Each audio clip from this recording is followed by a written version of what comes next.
वडपाडा सु येथे स्वदेश फाउंडेशनच्या वतीने ग्रामीण सशक्तीकरण कार्यक्रमाचा उत्साहात शुभारंभ।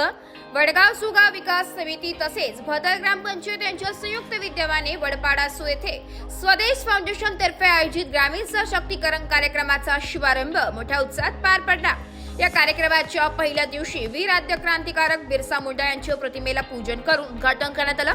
शाळेतील विद्यार्थी, पालक, ग्रामस्थांनी आदिवासी पारंपरिक पावरी, संबळ, कहाळ्या या वाद्यांच्या तालावर ठेका धरीत गावात भव्य रॅली काढून विविध आदिवासी संस्कृतीचे दर्शन घडवत उत्साहात मिरवणूक काढण्यात आली आहे। जात्यावर दळण दळणे, सुपाने पाखडणे, पारंपरिक वाहने आदी लोकसंस्कृती यांची देवाणघेवाण, पावरी, संबळ यांसारख्या पारंपरिक कलांचे उत्कृष्ट सादरीकरण करण्यात आले। गावातील सर्वच घरांना समान रंग देण्याचा अभिनव उपक्रम राबविण्यात आलाय। त्याचबरोबर प्रत्येक घरात शोषखड्डे तयार करून सांडपाण्याचे व्यवस्थापन करण्यावर भर देण्यात आलाय। गावातील प्लास्टिक कचऱ्याच्या व्यवस्थापनासाठी गावकऱ्यांनी प्रत्येकी आपल्या घरासमोर गोण्या ठेवून प्लास्टिक संकलनाची जबाबदारी घेतली आहे। गावभर सूचना फलक लावून स्वच्छता आणि गावातील सुशोभीकरण यावर विशेष लक्ष केंद्रित करण्यात आले।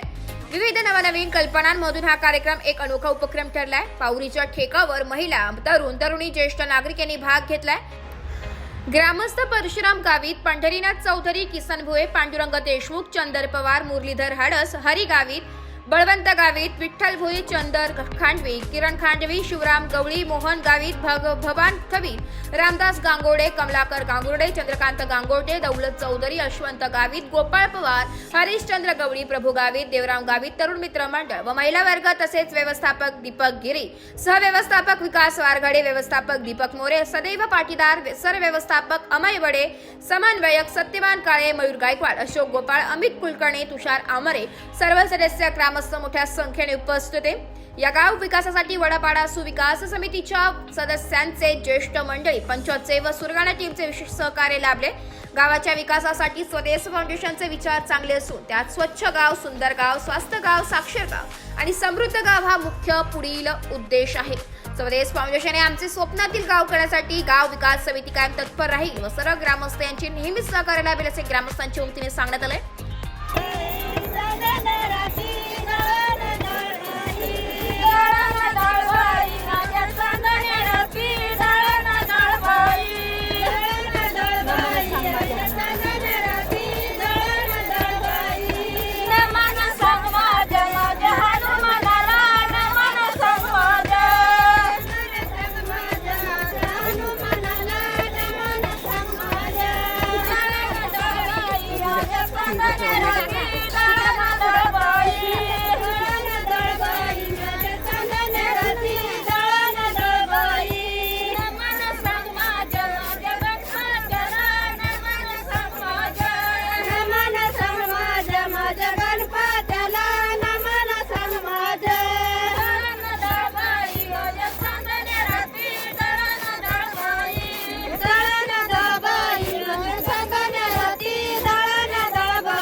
नाशिक लोकशाही न्यूज साठी उपसंपादक बाजीराव नाना खैरनार, सहप्रतिनिधी रतन चौधरी, सुरगाणा।